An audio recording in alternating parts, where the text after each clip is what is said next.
এদিকে দেখা যেটা প্রথম সেমিস্টারে আছে, যেটা সিসি 1 এ রয়েছে, এটা সম্পূর্ণরূপে যদি 11 এ থেকে থাকে, মানে বারবার এই কথাটা শোনাবো, যারা যারা মিশি বারবার লজ্জা পাবে, বারবার লজ্জা পাবে। বিশেষ করে যারা আমাদের রিসার্চিং কে বলেছে, এদেরকে এতবার পলিটিক্যাল সায়েন্স নিতে বলেছি 11 এ, খুব কঠিন সাবজেক্ট।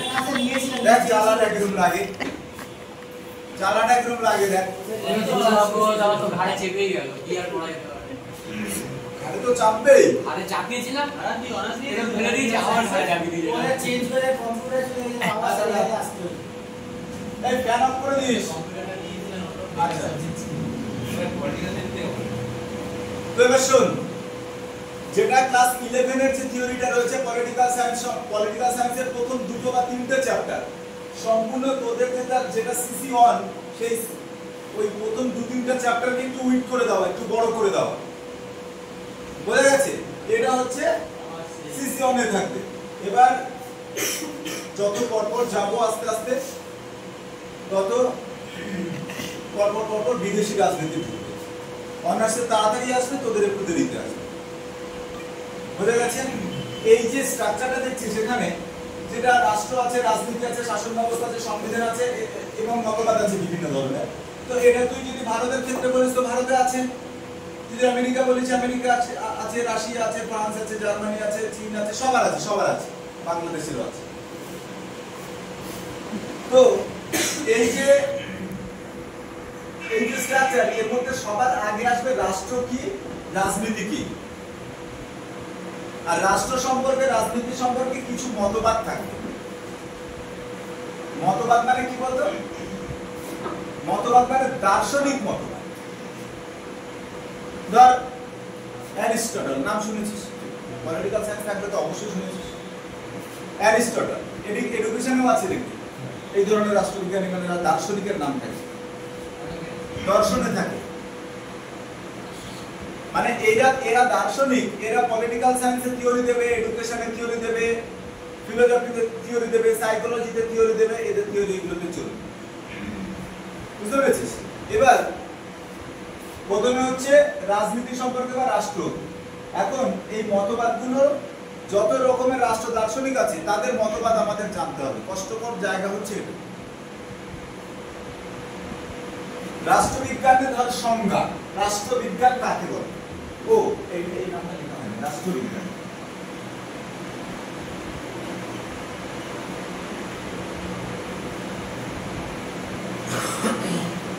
এই রাষ্ট্রবিজ্ঞানটা কি আসলে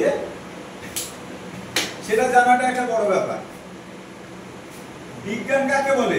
যেখানে পরীক্ষালব্ধ জ্ঞান পাওয়া যায় তাকে বিজ্ঞান বলা হয়।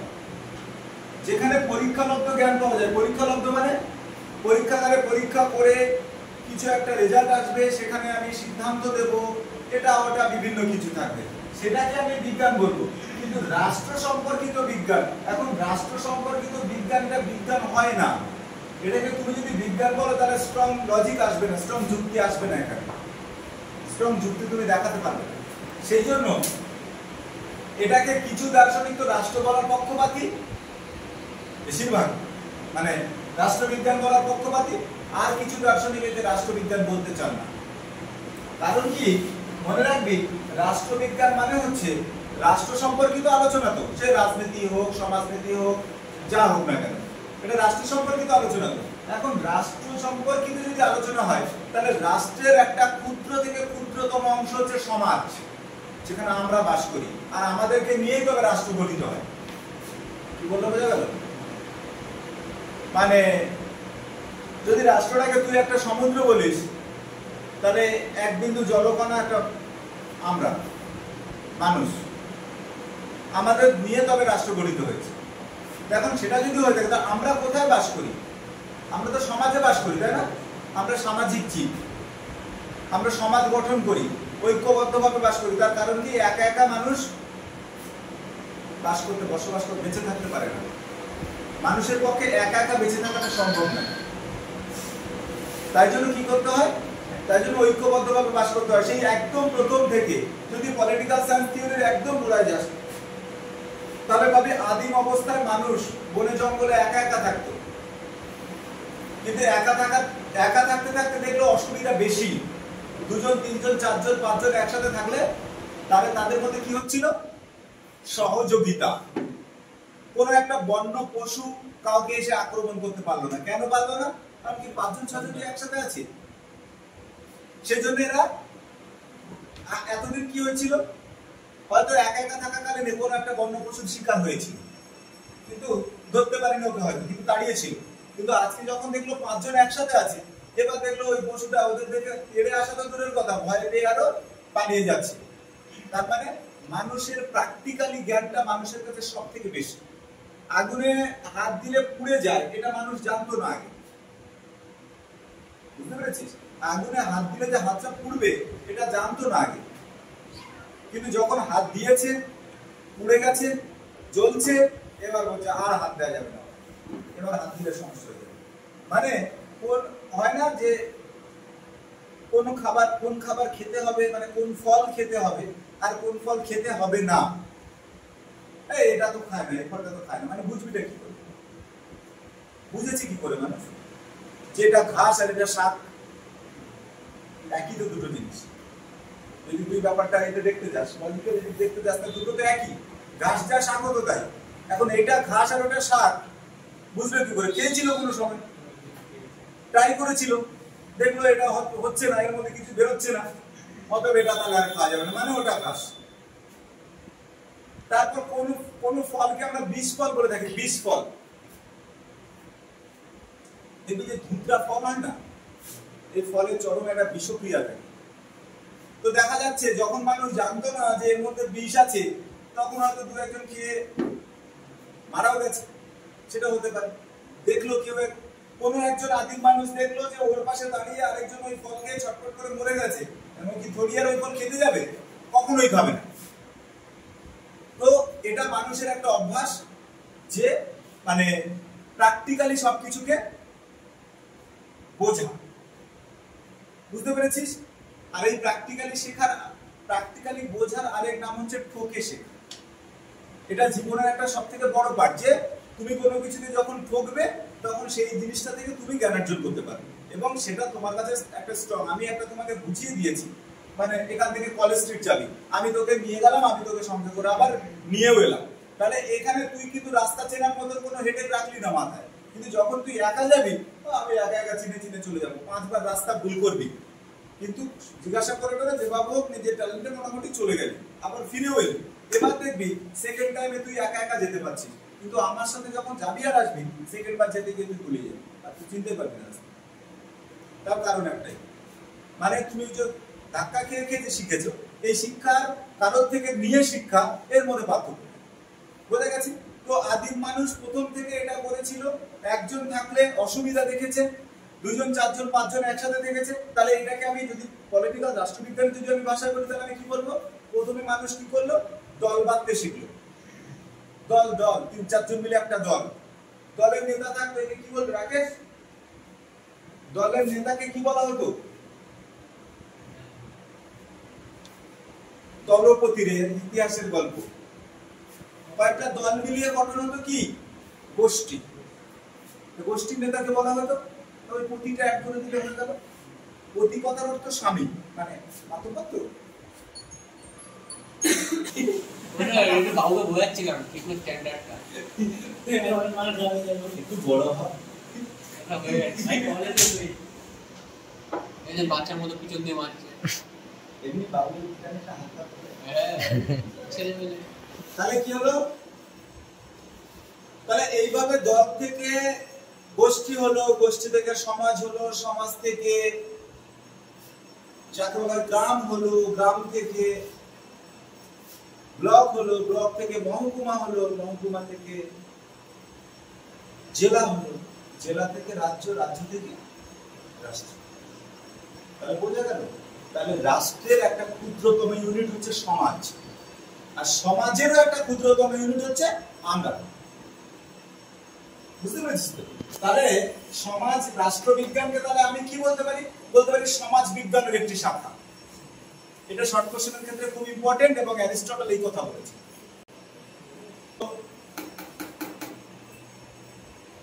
এবার বলি তাহলে রাষ্ট্রবিজ্ঞান, এখন রাষ্ট্রবিজ্ঞানকে কেউ বলছেন হ্যাঁ এটা বিজ্ঞান, আবার কেউ বলছেন না এটা কি করে বিজ্ঞান হবে।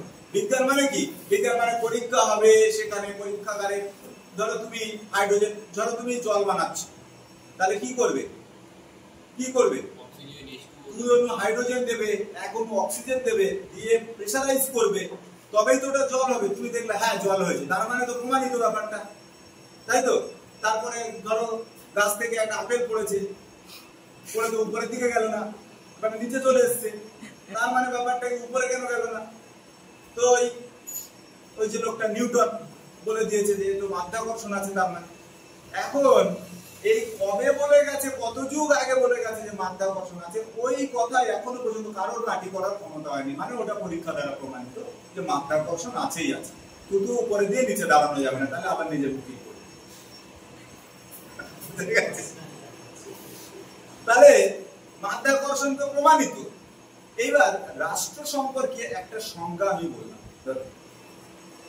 তো বললাম আমি একটা দার্শনিক থিওরি দিয়েছি রাষ্ট্র সম্পর্কে, আমি রাষ্ট্র সম্পর্কিত আমার জ্ঞান আছে, তাই আমি একটা থিওরি দিয়েছি।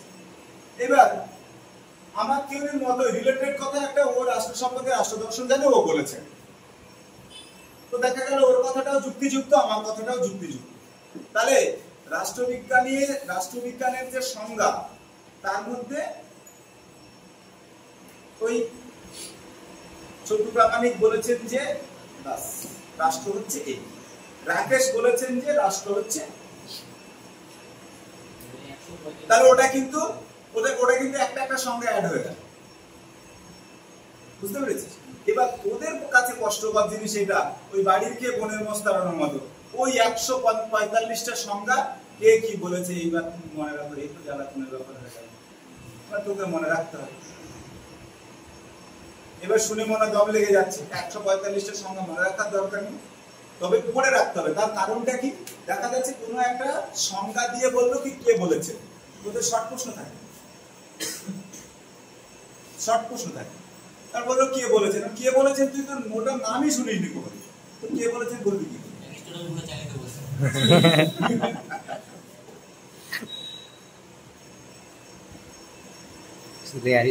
এই ব্যাপারটা একটু পড়ে রাখতে হবে, তবে বেশিরভাগ যেগুলো ইম্পর্টেন্ট সেগুলো উপরের দিকেই থাকে, মানে লিস্টেডের উপরের দিকেই থাকে, বোঝা গেছে?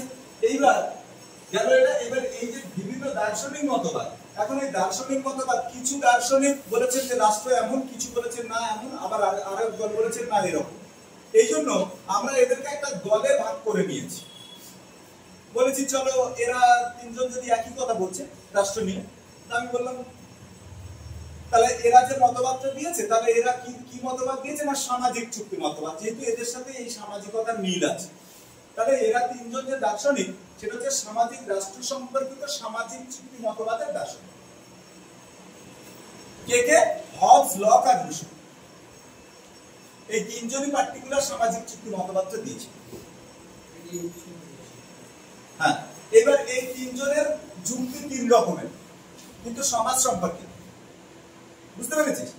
ওরা দুজন বলেছে যে না না ওটা ভুল কথা, ওইভাবে হয়নি। কিভাবে হয়েছে না, ওই ভগবান তৈরি করে দিয়ে গেছে, রাষ্ট্র ভগবান তৈরি করে দিয়ে গেছে, তাহলে যদি রাষ্ট্র ভগবান তৈরি করে দিয়ে যায়, তাহলে তার তো মাথায় একটা চিন্তা ছিল যে এটা কিভাবে পরিচালিত হবে, তাই তো? তাহলে রাষ্ট্র ভগবান তৈরি করে দিয়ে একজন রাজাকে দিয়ে গেছে, আর রাজা রাষ্ট্রটাকে পরিচালনা করছে, তাহলে আমরা রাজার আদেশ আমাদেরকে একদম নিঃশর্ত ভাবে মেনে নিতে হবে। কেন কি রাজার আদেশ অমান্য করবো মানে কার আদেশ অমান্য করবো? তাহলে কিন্তু রাজার আদেশ কিন্তু অমান্য করা যাবে না, বোঝা গেল? এইটা হচ্ছে, এর মধ্যে আরো ডিপ আছে, এটা হচ্ছে রাষ্ট্র সম্পর্কিত ঐশ্বরিক মতবাদ। একটা বললাম সামাজিক চুক্তি মতবাদ, একটা ঐশ্বরিক মতবাদ। আবার আরেক দল বলেছে, ওরা বলছে বলে যে রাষ্ট্র তৈরি হচ্ছে বল প্রয়োগ দ্বারা, জোরজার মুলুকতার, বুঝতে পেরেছিস? জোরজার মুলুকতার, এখানে ক্ষমতা আমার বেশি আছে, আমি শাসন করবো, যা আমি আর অন্য কিছু দেখবো না, বোঝা যাচ্ছে কিনা? মানে আমার ক্ষমতা বেশি, আমি 100 জনকে আমার ক্ষমতার শাসনের মধ্যে বেঁধে রেখেছি, তার মানে এখানে আমার শাসন চলছে, তার মানে এটা আমার জায়গা। বোঝা গেছে কিনা? তাহলে এটা হচ্ছে রাষ্ট্র সম্পর্কিত বল প্রয়োগ থিওরি। বোঝা গেছে? আমার তোরা যেরকম বলি, আবার এরা বললো যে না এরকম হয়নি, এদিকে খেয়াল কর, এরা বললো যে এরকম হয়নি। কি হয়েছে? যে রাষ্ট্র ধীরে ধীরে একা একা গড়ে উঠেছে, রাষ্ট্রকে কেউ গড়েনি। বুঝতে পেরেছিস? রাষ্ট্রকে কেউ গড়েনি, রাষ্ট্র একার মধ্যে একা গড়ে, মানে হওয়ার ছিল তাই হয়েছে, মানে বিবর্তনের মাধ্যমে ধীরে ধীরে ধীরে ধীরে। ধরো এর আগে মানুষের চাহিদা, বলে না মানুষের চাহিদার সাথে বদলাচ্ছে, এখন হচ্ছে তো চাহিদার সাথে সাথে বদল আসছে, তাহলে এই চাহিদার সাথে সাথে পাল্টেছে, এটাতে কারোর কোনো ক্রেডিট নেই, মানে কেউ বানায়নি এটা। বোঝা গেছে? তো তার মানে যদি বলি যে সেই 200 বছর আগের থেকে আস্তে আস্তে আস্তে আস্তে বিবর্তন হতে হতে এই জায়গায় এসেছে, আমরা এই রূপ পেয়েছি রাষ্ট্র। 200 বছর আগে নিশ্চয়ই এরকম ছিল না, বা 2000 বছর আগে নিশ্চয়ই এরকম ছিল না, আলাদা রকমের ছিল।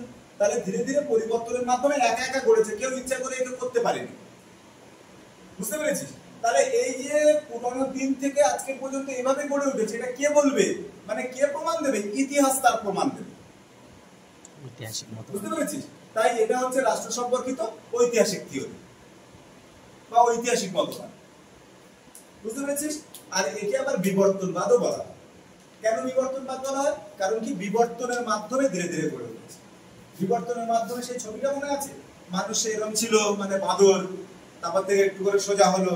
আর একটু ইতিহাস বই আগে মানে থাকতো, ক্লাস 6 এর হয়ে আছে, প্রথমে বাঁদর, তারপরে একটু উঁচু দাঁড়ানো, তারপর দাঁড়ানো, শেষটাতে যে ছবিটা আছে সেটা একদম মানুষের মতো। বুঝতে পেরেছিস? তাহলে এইগুলো হচ্ছে বিভিন্ন মতবাদ, এই থিওরিগুলোই আছে। বুঝতে পেরেছিস? এইবার কিভাবে রাজনীতি হয়?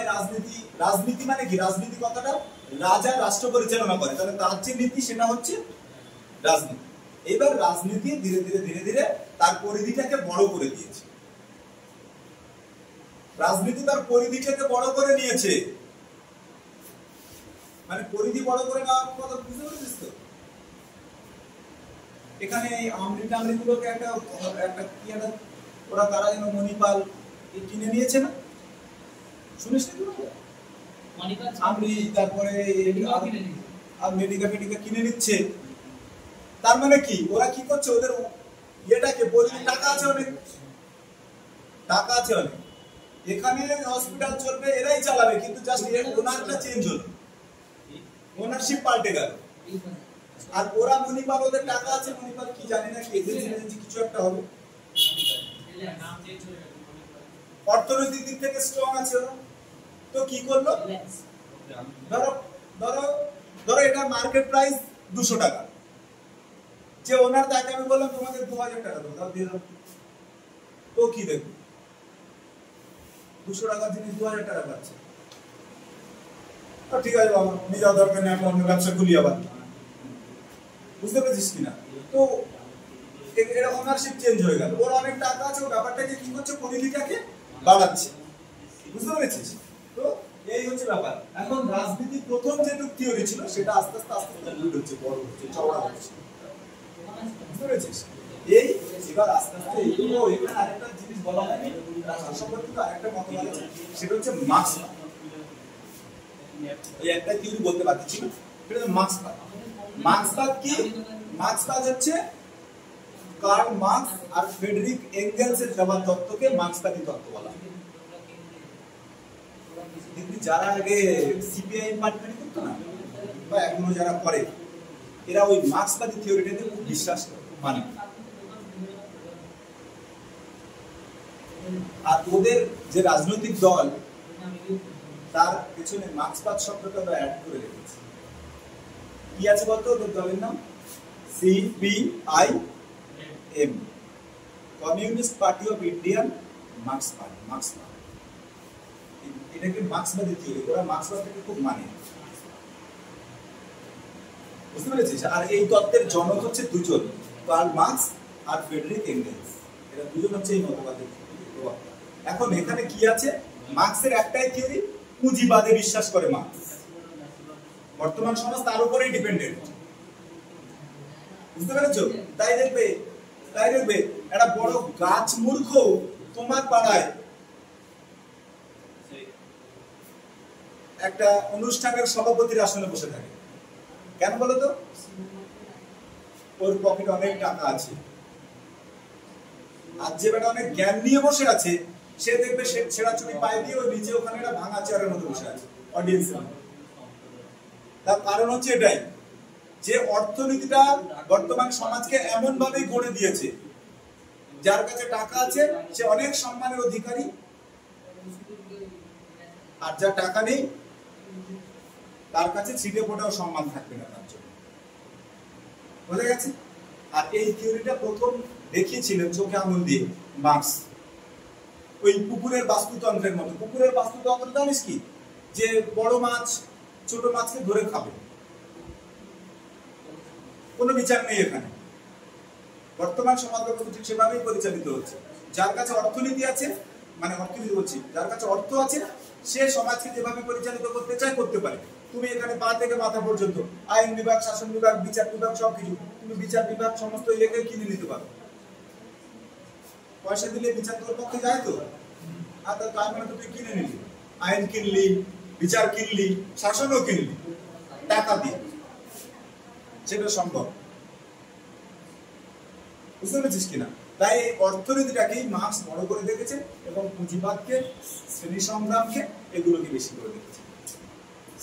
শ্রেণীর উপর ভিত্তি করে সমাজ গড়ে ওঠে, এটা মার্কসের থিওরি। বুঝতে পেরেছিস?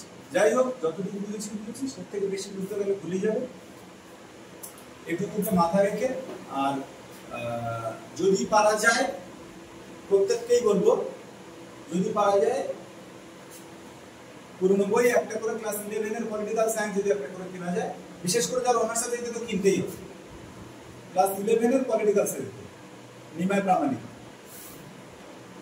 হয়ে গেছে। পুরনো বই 100 টাকা 150 টাকা দাম নেই, বেশি না, 100 টাকা না বেশি।